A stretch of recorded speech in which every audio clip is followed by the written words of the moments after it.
Greetings and welcome to Word Magazine. This is Jeff Riddle, pastor of Christ Reformed Baptist Church in Louisa, Virginia. Today is Saturday, December the 11th of 2021.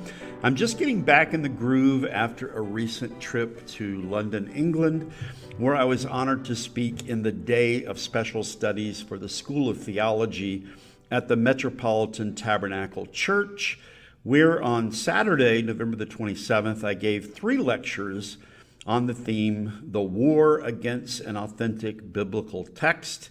And those 3 lectures are now posted to my Word Magazine channel. And when I post my notes for this episode, I will provide links so you can find those videos if you would like to listen to those lectures. Indeed, it was a really wonderful trip to be with the brethren at the Metropolitan Tabernacle Church. I was honored to be there. What an amazing church. Not only is it the church where Spurgeon ministered, but it has an even deeper history than that. We had the Keach Conference here in Virginia. Benjamin Keach was the pastor of this congregation.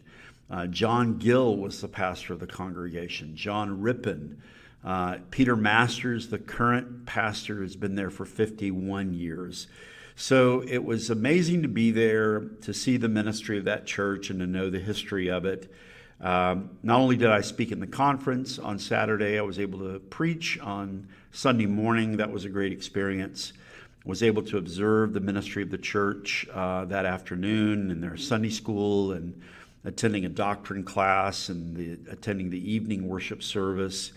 And then on the Monday following the conference and then that Lord's Day, there was a ministers' fraternal where ministers from the London area and some from southern England were there. And I was able to do 2 more presentations based on the ones that I'd given on Saturday.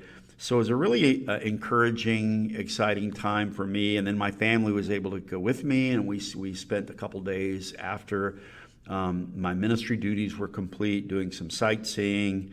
And so we just had a thoroughly enjoyable time.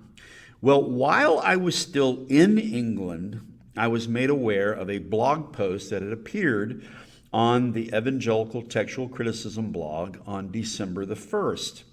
And this blog post offered a critique of a statement that I had made in a recent podcast interview. That statement was taken out of context. The podcast interview that I had done was with a fellow named Dwayne Green. So in this episode, Word Magazine 217, I want to offer a rejoinder to this blog post and what I believe are its misrepresentations regarding the point that I was making in that podcast interview on the unity of the readings found in the classic printed Protestant editions of the Textus Receptus. I will post my notes for this episode on my blog at jeffriddle.net and also some links to some things that I will mention in the course of this podcast. So let's begin with a little bit of background.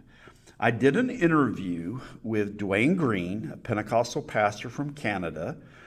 We did the interview on November the 11th. We spoke for nearly 2 hours, maybe even more than 2 hours. Dwayne Green then took that video material, took that conversation, he edited it according to his sometimes jumpy and humorous style that he uses in his blogcast. And then he released that interview in 3 segments over several days. The third of those videos, and the final one, was posted on November the 29th, and it was titled, Which TR Does the Traditional Text Use? Just 2 days after the release of that third and final video on December the 1st, Elijah Hixson, associate pastor of the Fireside Fellowship Church in Kingston, Tennessee, posted what he called a longish post on the Evangelical Textual Criticism blog, responding to a statement taken out of context, which I had made in that video with respect to the so-called which TR objection. His post was titled, On the Comioneum, Which TR, and Working from Inadequate Data.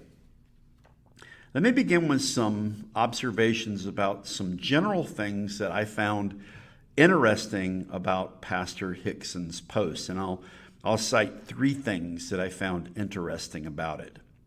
First, Pastor Hixson begins by telling his readers that he did this post, quote, only because I care about data and getting it right, end quote. He provides a link to the podcast interview that I did with Dwayne Green, but he only cites one statement from me in the written blog post, and even that was not cited as a direct quotation. Again, it's taken out of context from the rest of the conversation, and oddly enough, within this entire blog article, Pastor Hixson never bothers directly to mention my name or to offer any analysis of the background for the conversation in which I made this statement. This reminds me of the way a certain popular internet apologist, PIA, used to respond to my material on his podcast. And yes, I get the irony of the fact that in that previous statement I did not mention the PIA's name explicitly. Wouldn't it make sense, however, for someone who wants to get the data right to be clear about whose work he's critiquing? Pastor Hixson also makes an odd reference later in the article to another anonymous so-called TR advocate whom he accuses of committing a supposed logical fallacy, which he calls the true Scotsman argument. This may also be a reference to yours truly, but I'm not sure because Pastor Hixson provides no name, no reference, no context for this charge. My sense is that by this comment, Pastor Hixson may in fact be attempting to respond preemptively to an objection that he knows that I will raise against what I believe is his misrepresentation of my quoted statement. Namely, I think he knows that my statement was made with respect to all the classic, mature, Protestant printed editions of the TR.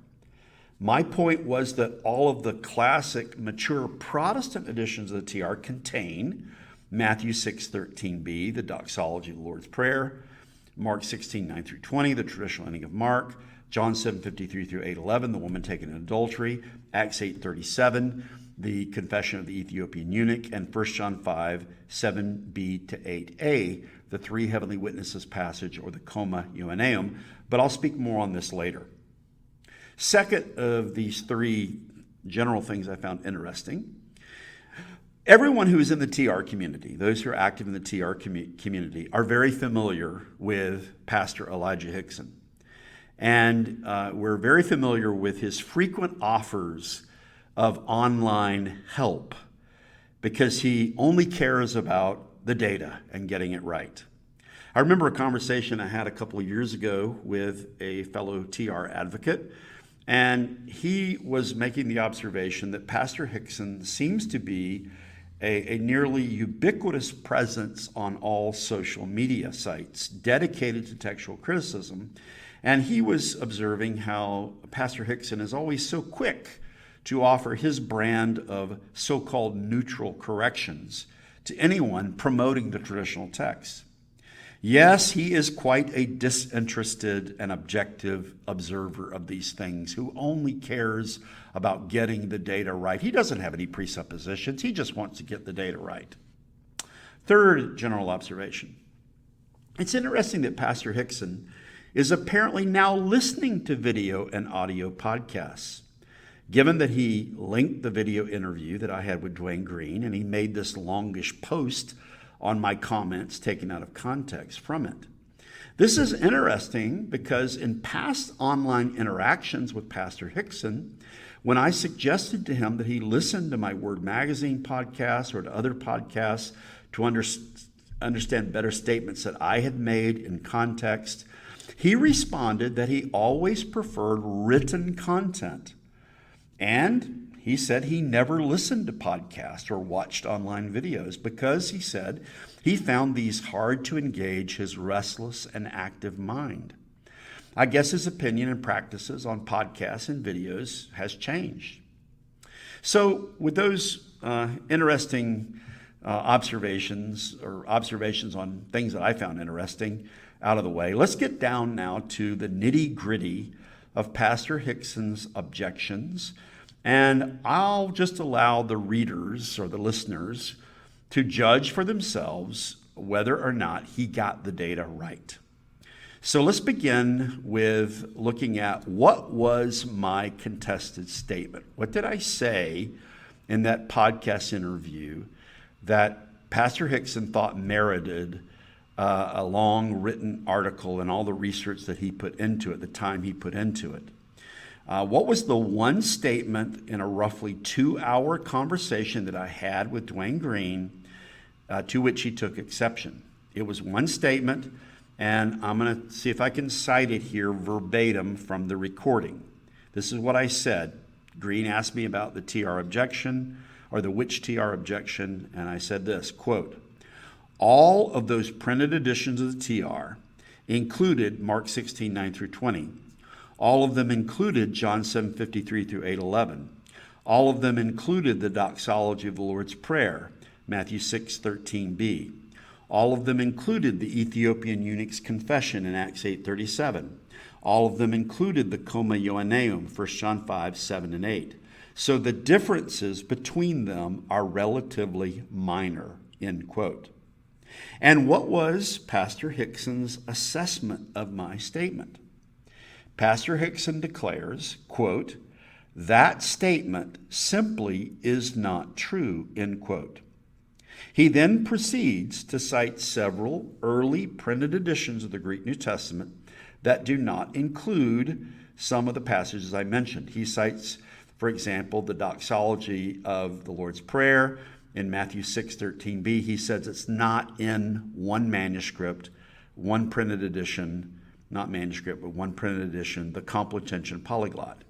He also says that the Ethiopian eunuch's confession, Acts 8:37, is not in the Comprehension Polyglot. And then most significantly, he gives examples of some early printed editions of the Greek New Testament that do not include the Coma Ioanneum.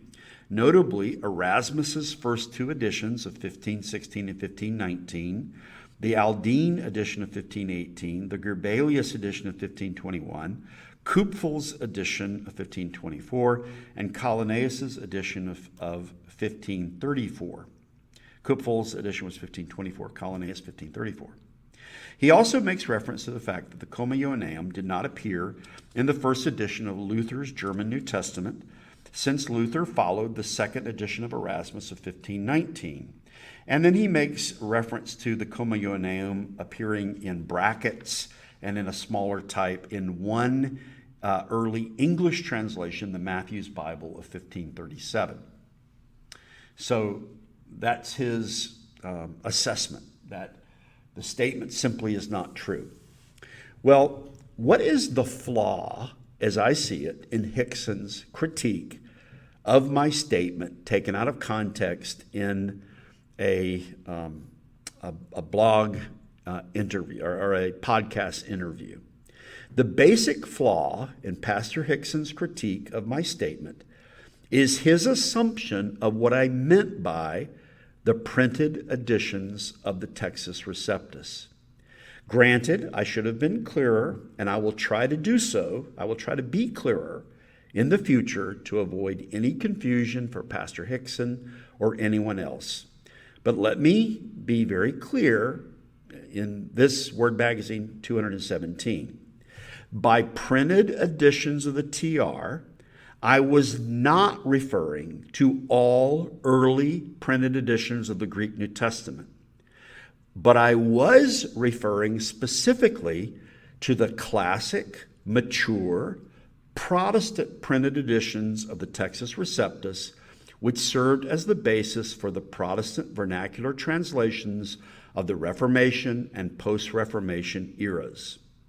Another anonymous charge that Pastor Hixson levels in this article is the following. He writes, quote, "Instead of dealing with that question, that is the which TR objection, some TR defenders seem to brush it off as irrelevant," end quote.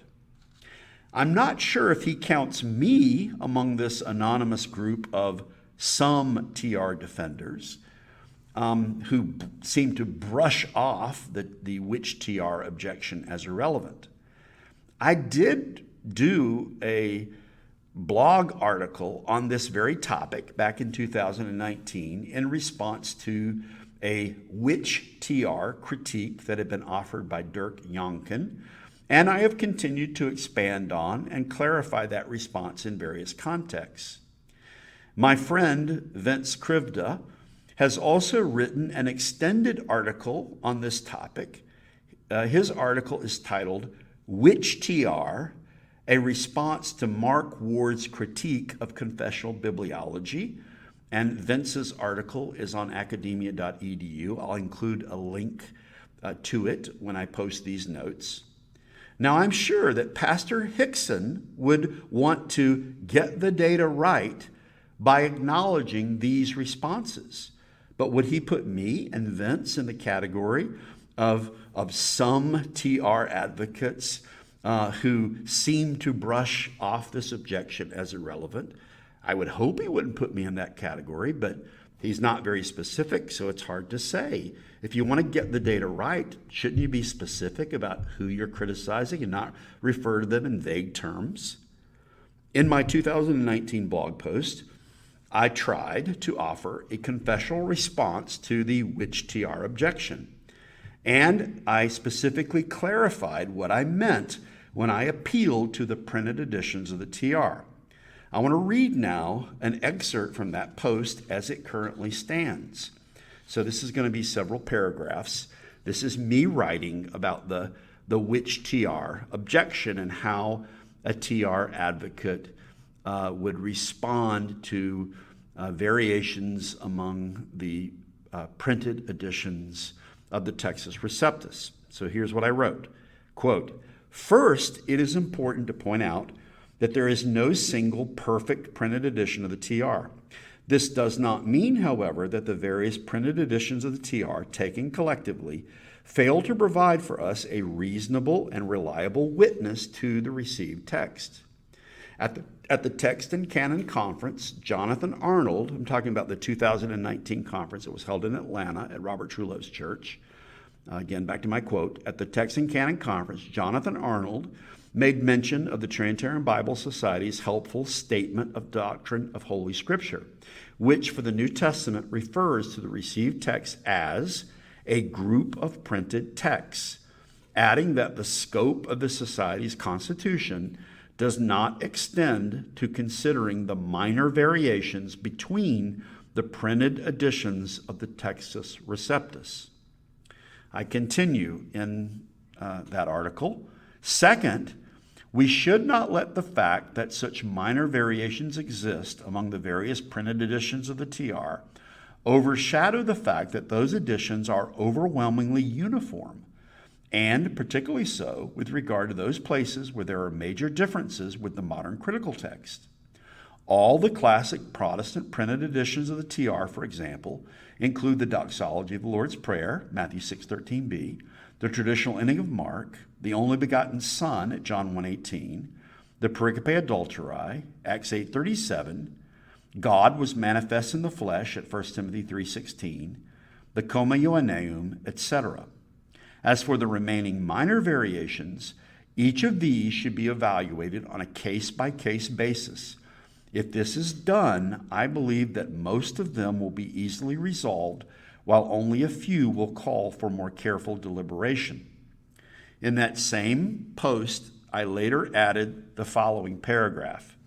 Again, quoting myself in this 2019 article, I wrote, quote, "The editions which should be primarily consulted are the classic Protestant ones of Stephanus and Beza, based on Erasmus's foundational work.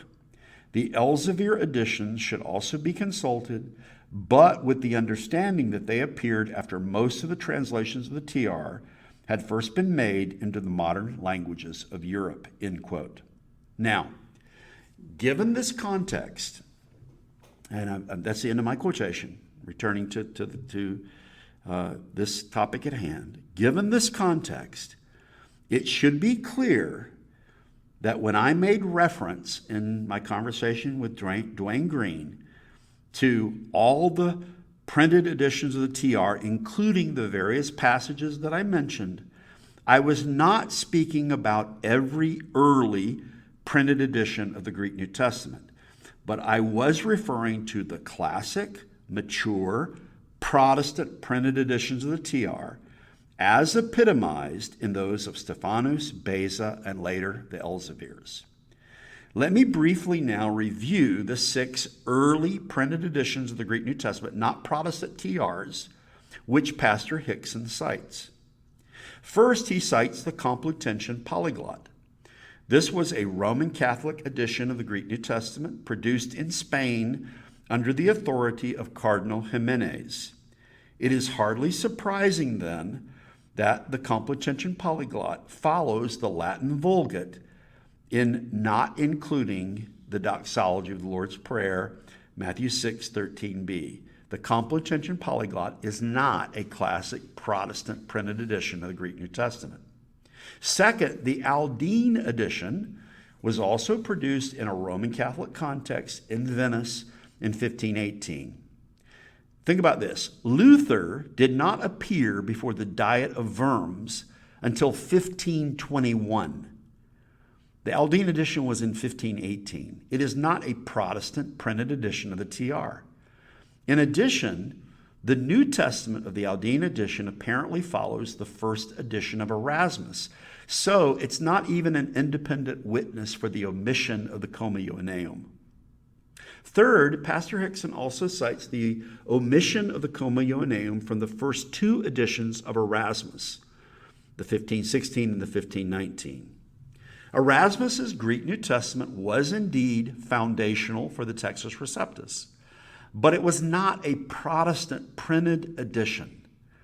We should also note that the Comma Ioanneum was included later in Erasmus's 3rd, 4th, and 5th editions of 1522, 1527, and 1536. The standard, therefore, for Erasmus's printed Greek New Testament should not be the first 2 editions, which he later corrected, but the standard for understanding Erasmus should be the final, corrected, and complete editions that were later affirmed and used by the Protestant Orthodox.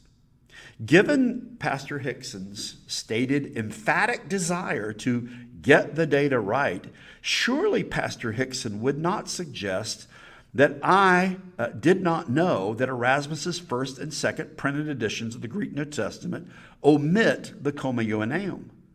After all, I published a scholarly article in 2017 in the Puritan Reformed Journal that's titled Erasmus Anecdotes. I'll include a link to it. It's on my academia.edu page.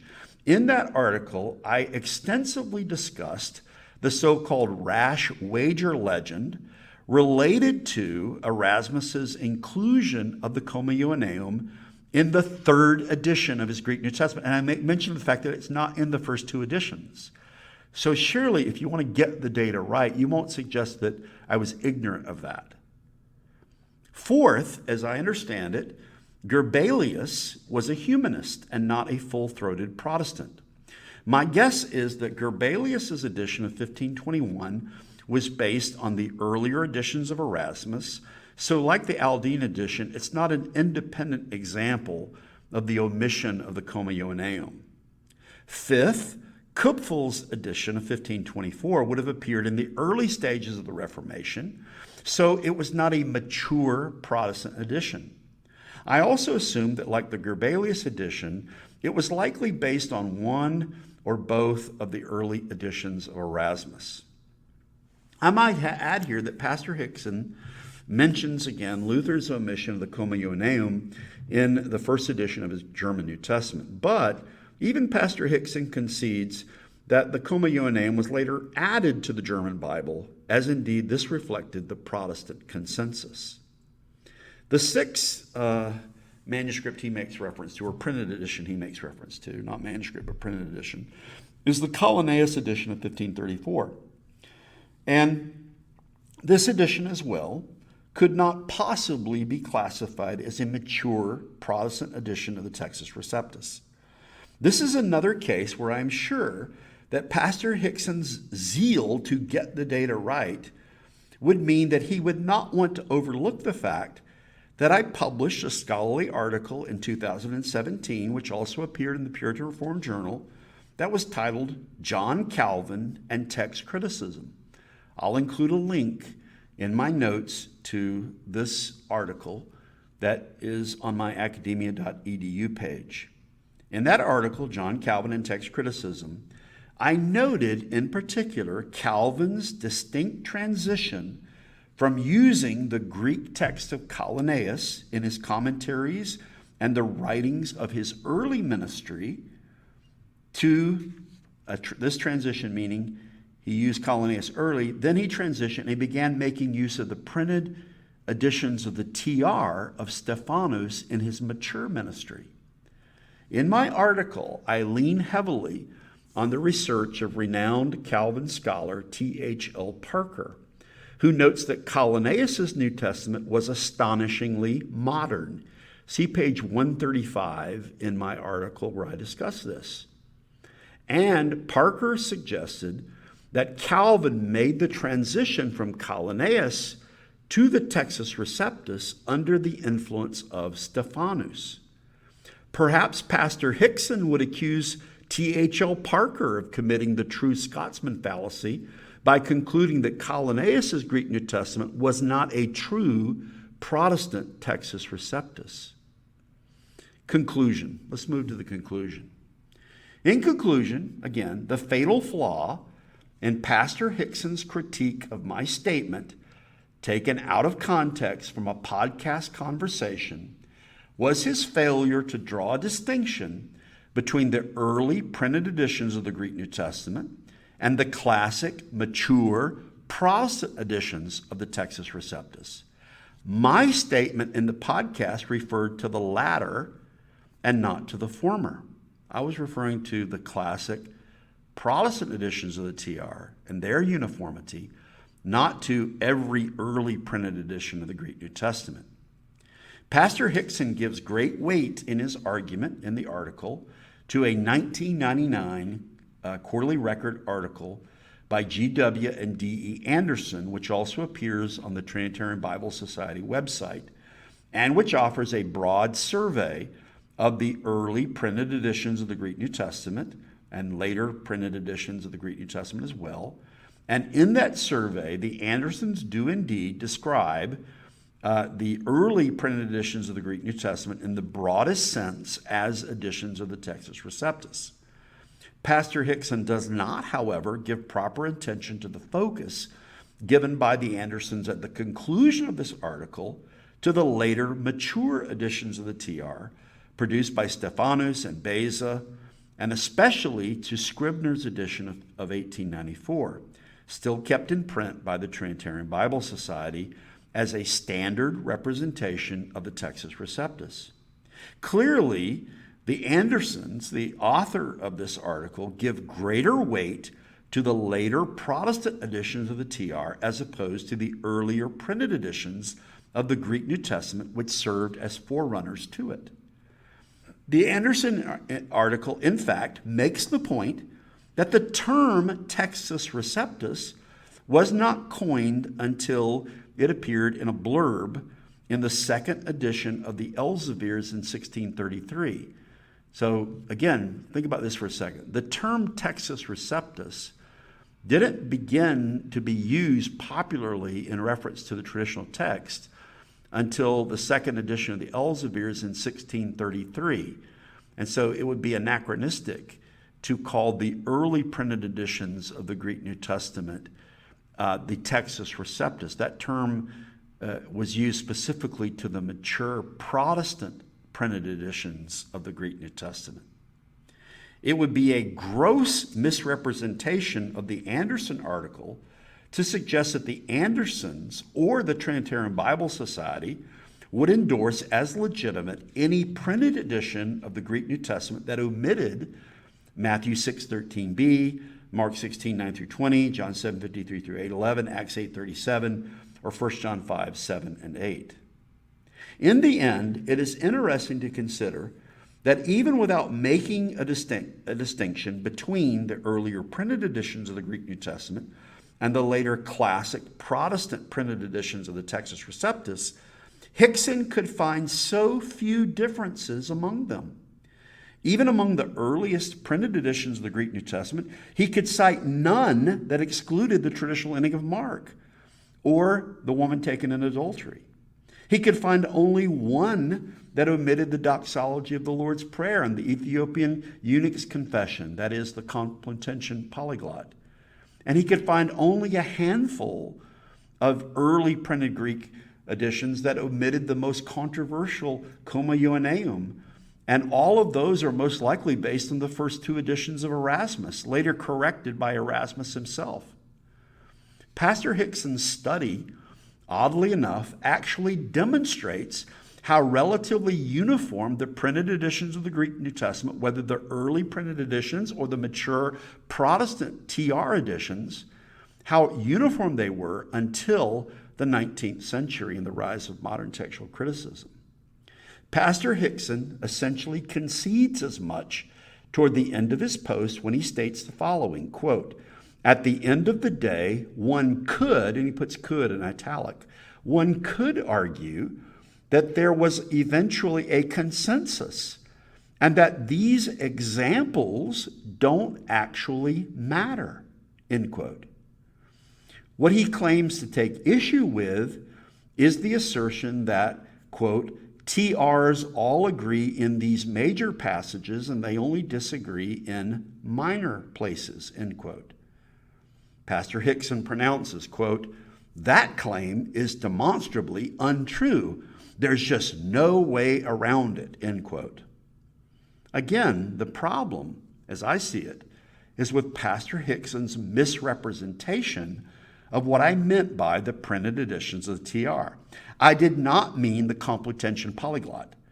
I did not mean the first two editions of Erasmus. I did not mean the edition of Collinnaeus. I meant the mature Protestant editions of the Textus Receptus produced by the Protestant Orthodox, men like Stephanus and Beza. In fact, they do share a consensus on the text. They do agree in the major passages, and they generally have only minor differences. This claim is not untrue, and there's just no way around it. Let me deal finally with what I found to be perhaps the most interesting statement made by Pastor Hixson in this entire article, and it comes right at the end of his post. He states the following. Listen to this, quote, "If somebody wants to use a particular edition because textual criticism is hard, and they have a hard time evaluating modern text critical claims, but they trust they will be safe if they use an edition that God has used for a few hundred years, I have absolutely no problem with that." Think about that statement. Pastor Hixson is essentially saying that if you hold to the Textus Receptus, if you hold to the TR, what he calls a particular edition, you do so for three reasons. First, he says, you may hold to the TR, quote, "because textual criticism is hard," end quote. In other words, if you hold to the TR, you hold to the TR because you're lazy and textual criticism is hard. Second, he says, if you hold to the TR, those who hold to the TR do so because, quote, "they have a hard time evaluating modern text critical claims," end quote. In other words, Pastor Hixson says, if you hold to the TR, you do so because you're dim-witted. Third, he writes that those who hold to the TR do so because, quote, "they trust they will be safe if they use an edition that God has used for a few hundred years," end quote. In other words, if you hold to the TR, you do so because you are insecure. Notice also his statement here that the traditional text has only been used by God, quote, "for a few hundred years," end quote. So according to Pastor Hixson's line of thinking, God apparently used another text or texts before the TR. He used the TR for a couple hundred years, and now he's apparently moved on to yet another text. If you think that God will preserve the Word and that God keeps the Word pure in all ages, then according to Pastor Hixson, it's because you suffer from emotional insecurity. And notice the last part. If you're clinging to the wrong Bible, Pastor Hixson has, quote, absolutely no problem with that, end quote. His only concern is that you get the data right. So to sum up this last statement, if you hold to the TR, you're lazy, you're dim-witted, and you're insecure. But if you don't want to open your eyes, Pastor Hixson is fine with you living in the dark. In fact, he has absolutely no problem with that. Thank goodness we have people like Pastor Hixson defending the modern text against those uncharitable and unenlightened TR-onlyists. I think everyone listening will join with me in thanking Pastor Hixson for condescending to share his insights with us to help us get the data right. And I'll allow the readers to read his article and also listen to this podcast and draw their own conclusions about whether or not Pastor Hixson got the data right. Well, this brings this Word Magazine to a conclusion. I hope this has been edifying and encouraging for those who are listening. I'll look forward to speaking to you in the next edition of Word Magazine. Till then, take care and God bless.